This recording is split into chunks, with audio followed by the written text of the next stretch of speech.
안녕하세요. 오늘도 사연 살롱을 찾아주셔서 감사합니다. 살면서 복권 한번 안 사본 사람이 있을까요? 복권을 살 때까지만 해도 누구나 인생 역전을 꿈꾸지만 결과는 늘 인생 여전이라는 게 야속하긴 하지만요. 저는 지금까지 살면서 복권을 한 번도 사본 적은 없지만 얼마 전에 복권 당첨보다 더 엄청난 횡재를 했지 뭡니까? 물론 그런 결과를 얻기까지 속상한 일도 많았고 속 터지는 일도 많았지만 지금에 와서는 그마저도 추억으로 남게 되네요. 역시 저는 자본주의에 찌든 인간인가 봐요.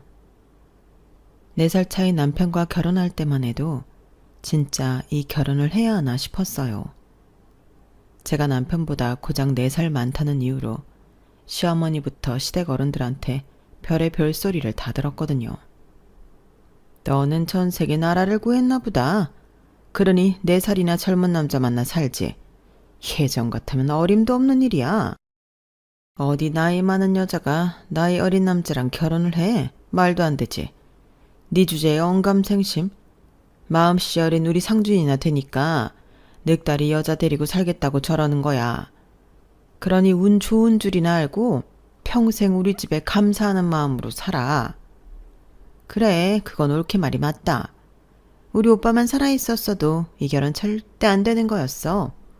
어디 여자가 없어서 나이 많은 여자랑 사냐고 난리였을 거다. 그리고 보면 올케가 보살이네. 나였으면 어림도 없어. 아니, 14살 많은 것도 아니고 고작 4살 많은 걸로 이런 소리를 들어야 하나요?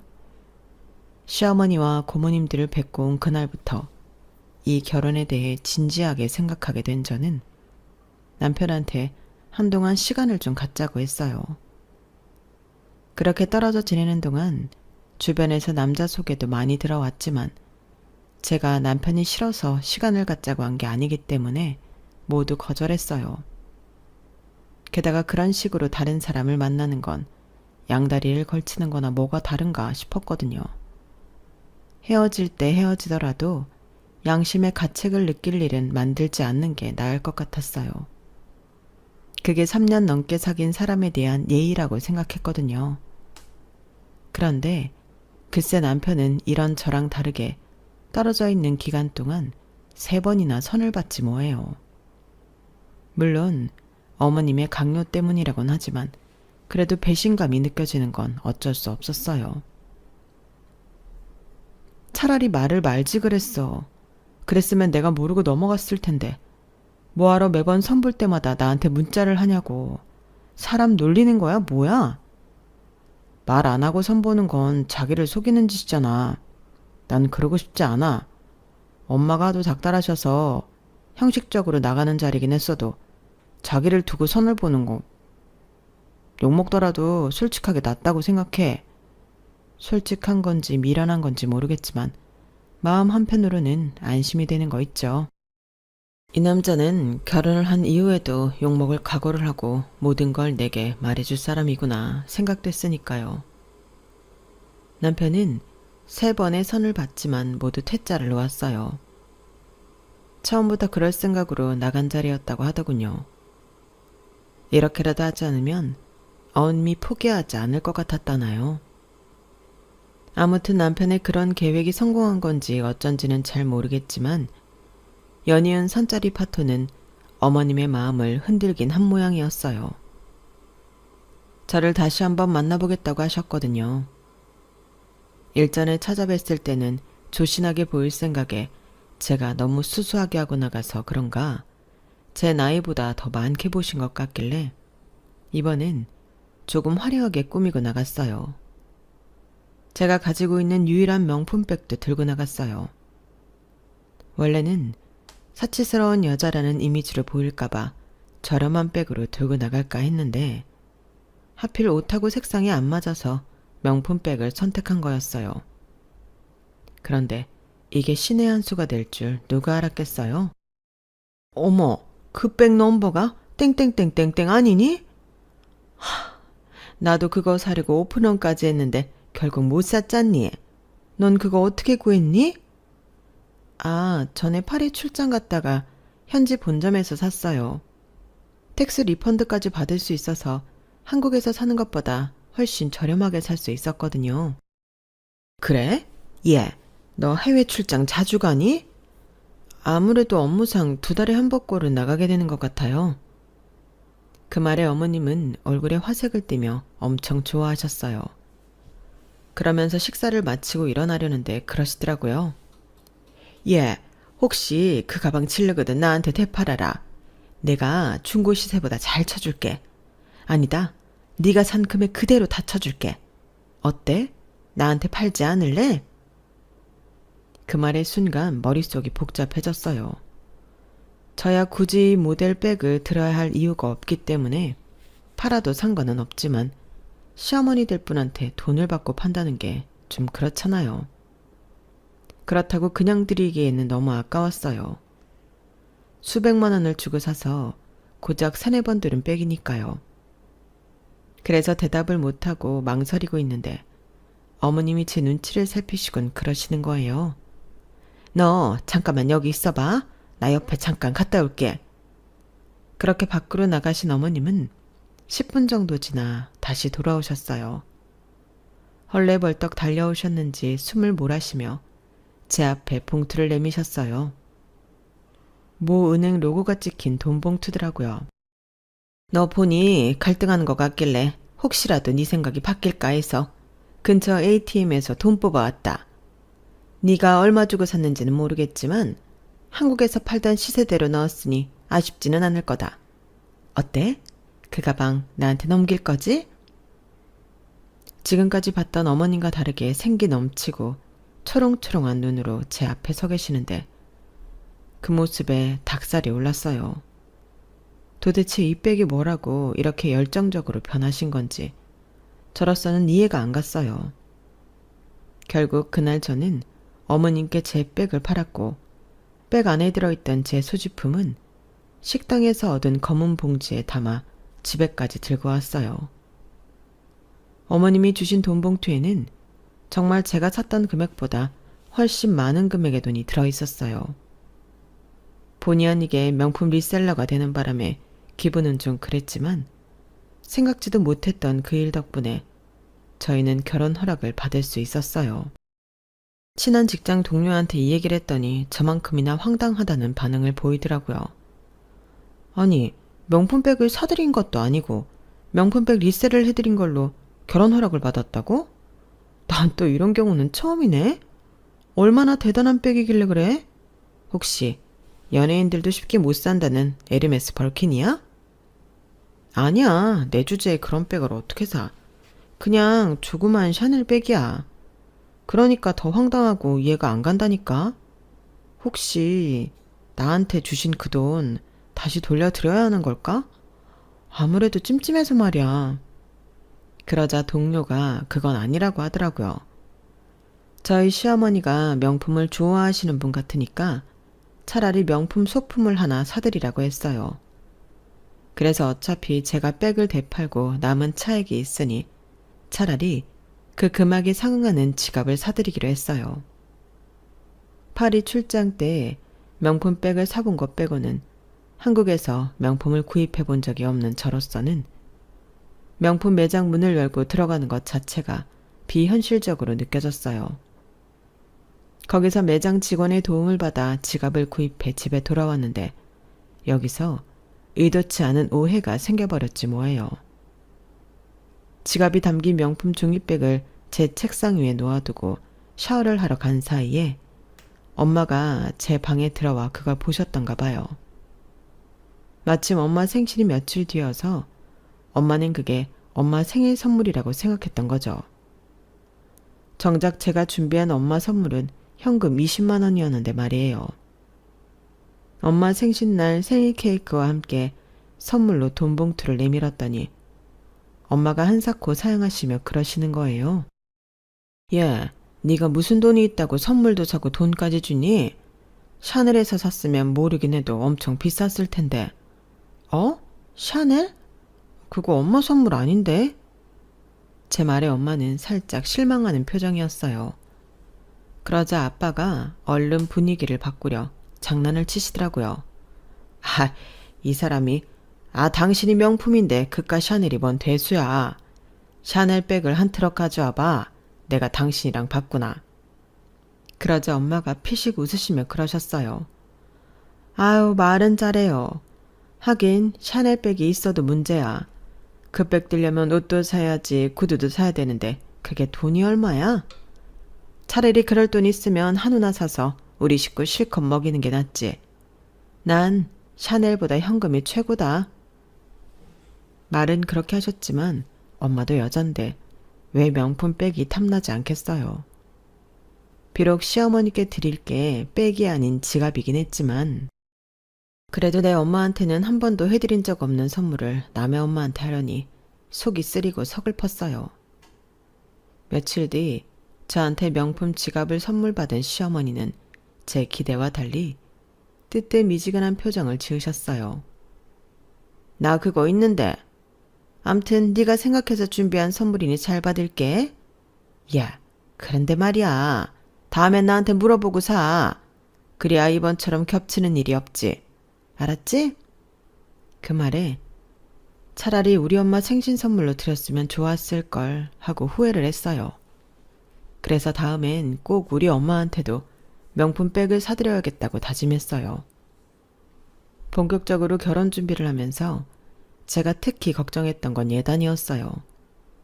어머님이 결혼 허락을 하신 이후부터 줄기차게 명품관을 드나들면서 위시리스트를 만들고 계셨거든요. 도대체 얼마나 비싼 걸 고르실까 잠도 설칠 정도였어요.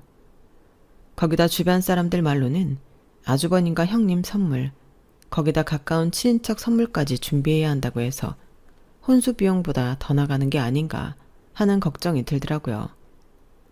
제가 맞이다 보니까 밑으로 동생도 둘이나 있어서 가급적이면 부모님께 손 벌리지 않고 내 힘으로 결혼을 하려고 했었는데 이러다가는 염치 없게도 부모님께 손을 내밀어야 할 판이더라고요. 그래서 먼저 어머님을 만나 뵙고 적정선을 그어드려야겠다고 생각했어요. 그래서 어머님을 따로 만났는데 야, 큰애가 니들 결혼하는데 뭘 해줬다고 예단을 해주니? 그리고 친인척들한테도 따로 할 거 없어. 우리 상준이 아빠 세상 뜨고 나서는 내 전화도 피하는 인간들이야. 그러니 넌 다른 사람들 챙길 생각 말고 나만 챙기면 돼. 시어머니한테만 잘하면 되지. 왜 엄한 사람들한테까지 돈을 퍼붓니? 정말 그래도 될까요? 그래도 나중에라도 사람들이 욕하면 어떡해요. 걱정도 팔자다. 그 욕 내가 다 막아줄 테니까 넌 아무 걱정 마. 그래서 말인데 내가 리스트를 좀 짜봤거든? 세상에 갖고 싶은 게 어찌나 많은지 이 중에서 고르는 것도 여간 힘든 게 아니더라. 니네 집이 좀 사는 집이었다면 이런 걱정할 거 없이 리스트에 든 거 다 해오라고 하겠지만 딱 봐도 그럴 형편은 안 되는 것 같아서 내가 줄이고 줄여봤다. 어머님은 그동안 심혈을 기울여서 작성한 리스트를 보여주셨어요. 정말 듣도 보도 못한 명품백이며 시계가 빼곡하게 적혀 있어서 입이 떡 벌어지더군요. 이걸 다 하려면 수십억은 들겠다 싶었어요. 예, 인상 좀 펴. 누가 너 보고 그걸 다 해오라디? 그중에 내가 밑줄 쳐놓은 거 있지? 그거 2개만 해와라. 상준이가 어찌나 지랄을 하든지 더 해오란 말도 못하겠다. 상준이 말로는 네가 번 돈으로 하는 결혼이라고. 그래서 양심껏 고른 거니까 그건 꼭 해와야 돼. 봐주는 것도 한계가 있으니까. 알았니?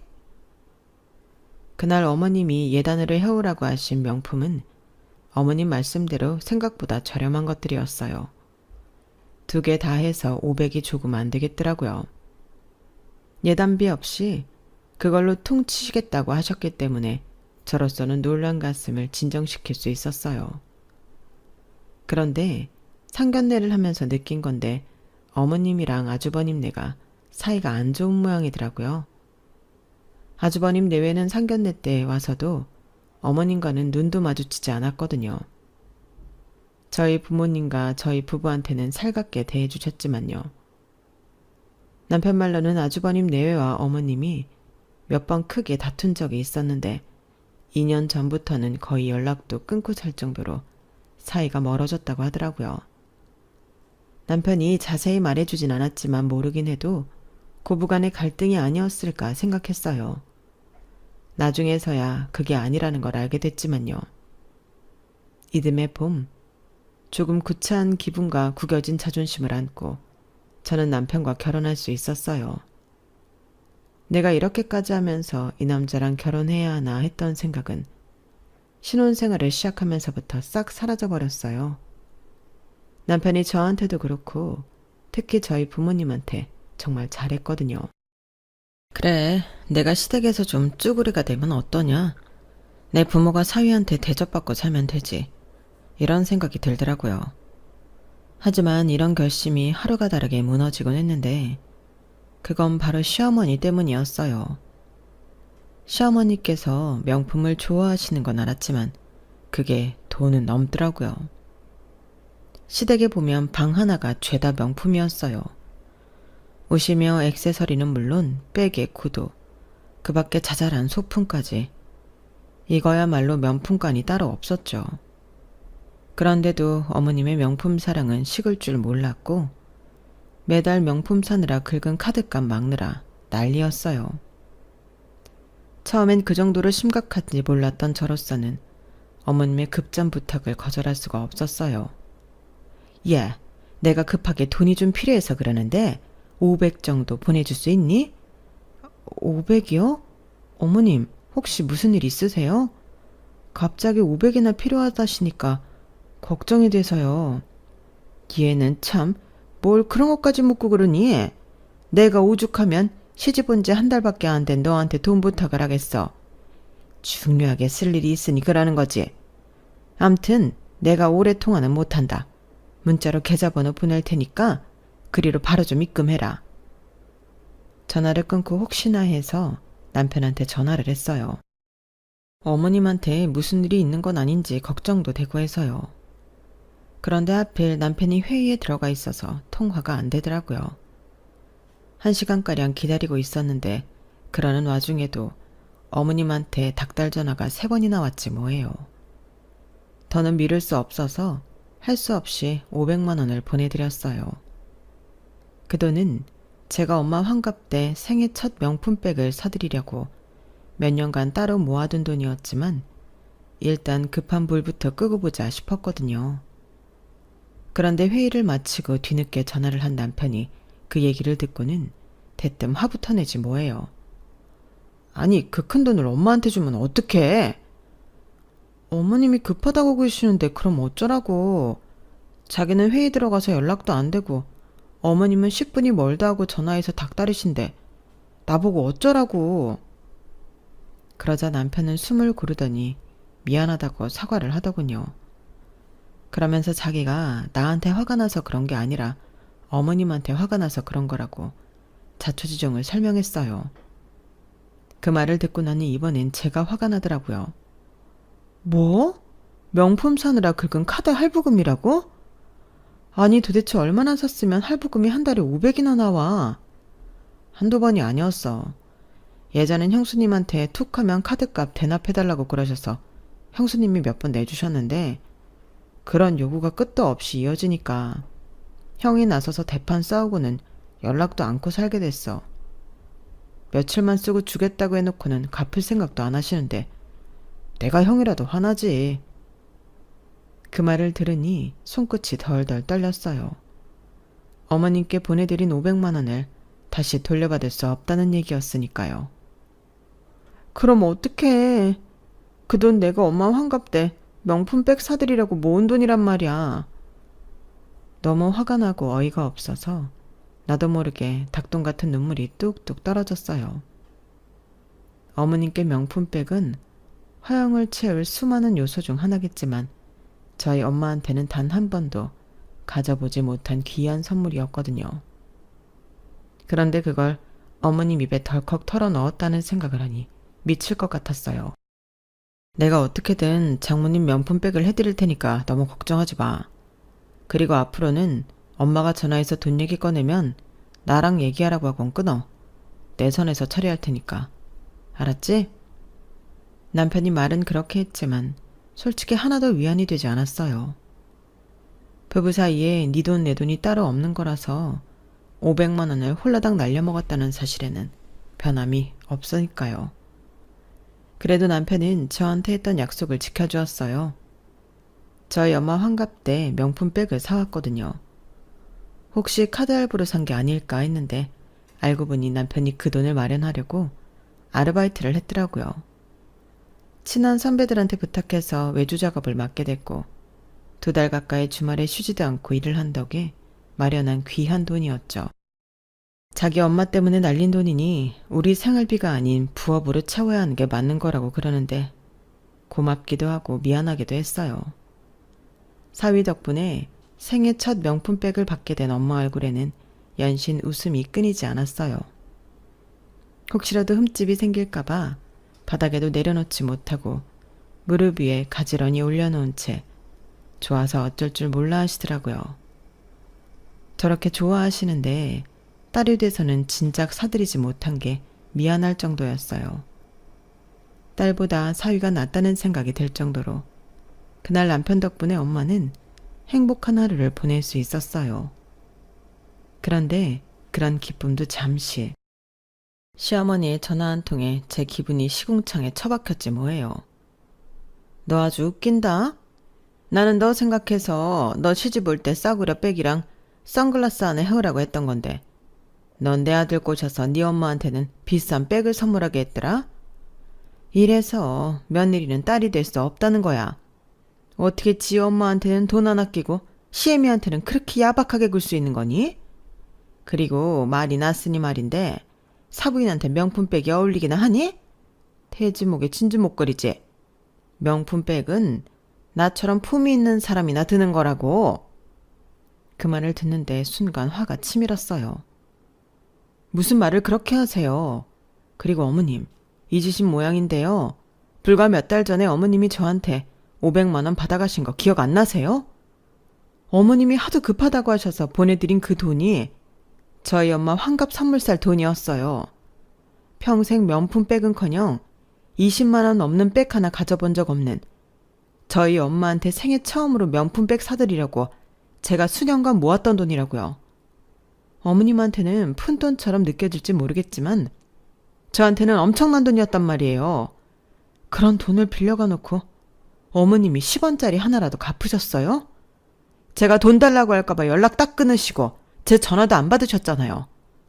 그리고요, 어머님처럼 남의 돈으로 명품 사드는 사람보다 한 푼 두 푼 아껴서 남편이랑 자식들 입에 좋은 거 먹이는 걸 행복으로 아는 저희 엄마가 훨씬 더 품이 있다고요.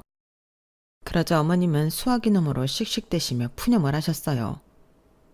난 김 여사가 명품관에서 우리 상준이가 백 사는 걸 봤다고 그러길래 그래도 내가 둘째 아들은 제대로 키웠구나 했다.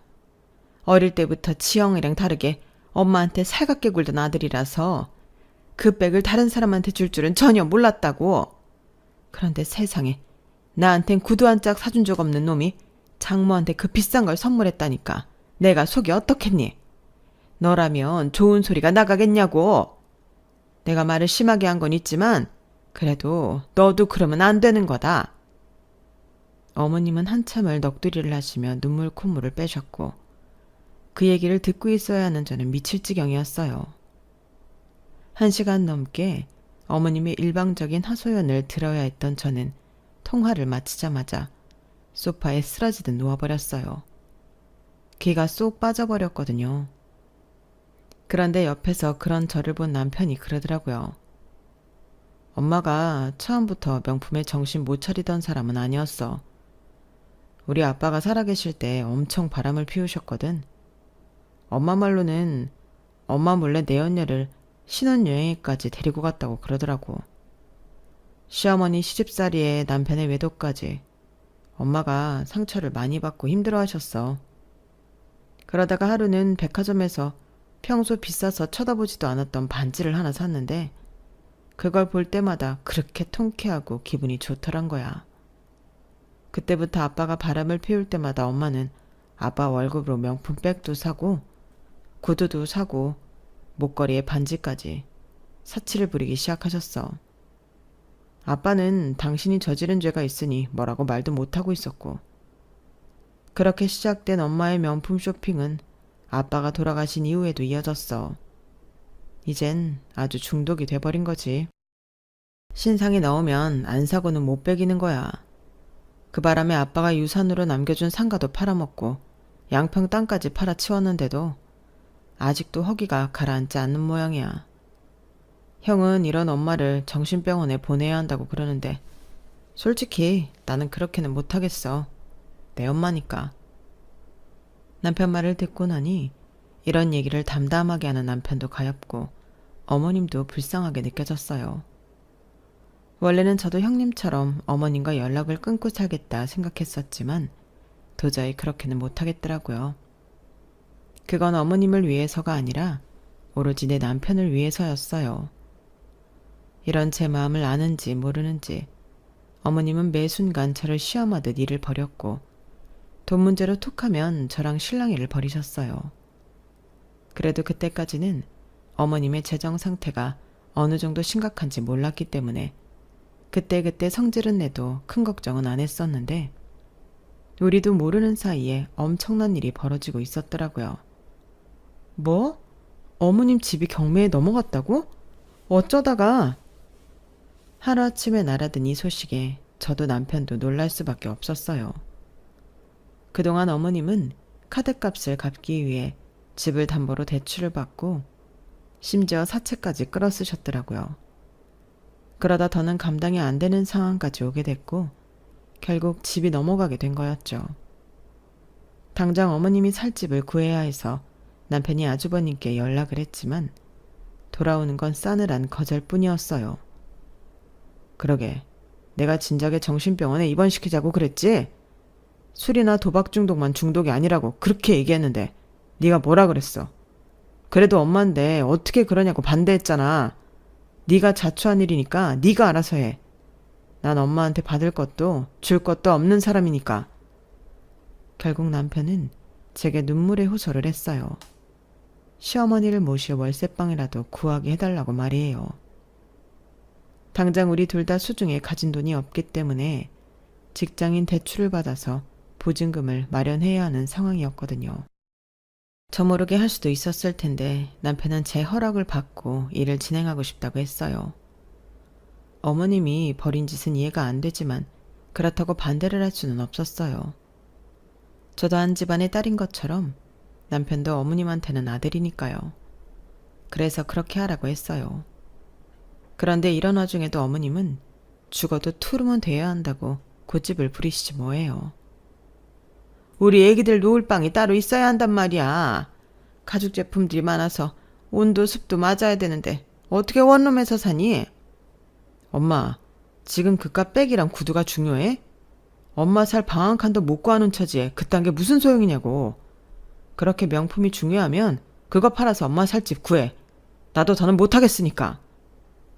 불같이 화를 내는 둘째 아들 탓에 어머님은 더 이상 고집을 부리지 못했어요. 그래서 타협 끝에 고르고 골라 방 한 개짜리 빌라를 월세를 구했어요. 매달 월세는 어머님이 벌어서 내는 걸로 하고요. 그렇게 이사를 마치고 어머님 댁에 가봤는데 세상에 방에는 명품들을 쟁여놓고 어머님은 거실에서 생활을 하고 계시더라고요. 에어컨이며 가습기도 죄다 명품이 들어있는 방에 설치하시고 말이죠. 어떤 면에서는 참 대단하다 싶었어요. 한동안 정신을 차린 것처럼 보였던 어머님은 아는 분이 하시는 스크린 골프장에서 일을 하게 되면서 돈을 벌게 되자 또다시 슬금슬금 명품을 사들이기 시작하셨어요. 밥까지 줄여가면서 말이죠. 다른 집은 시어머니께서 아들네 집에 김치며 밑반찬을 해다가 나른다는데 저희 어머니는 그 반대였어요. 어떻게든 식비를 아끼려고 툭하면 저희 집에 찾아와 햇반이며 김치, 심지어 두부까지 가져가셨거든요. 비록 우리 집에서 생필품이랑 반찬거리를 훔쳐가는 얄미운 시어머니였지만 그래도 더 사고치지 않고 이 정도로 사시는 것만으로도 다행이다 싶었어요. 그래서 일부러 어머님이 찾아오실 때가 되면 가져가시라고 양념불고기랑 반조리 생선구이도 사놓고 치즈랑 요거트도 잔뜩 사다가 냉장고를 채워두었어요. 그러면 어머님도 저희 부부가 출근한 사이에 저희 집에 들러서 당신 드실 양만 딱 챙겨서 가져가시곤 했어요. 나름의 규칙이 생겨난 거였죠.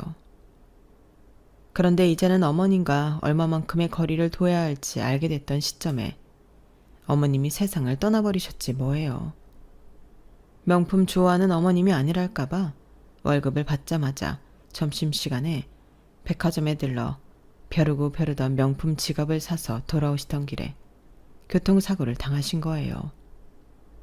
아직 사채빚을 다 갚지 못한 상황이었기 때문에 월급을 받아도 전처럼 명품을 턱턱 사드릴 수가 없어서 몇 달을 모아서 지갑 하나를 샀던 모양인데 한번 써보지도 못한 채 세상을 떠나신 거였죠.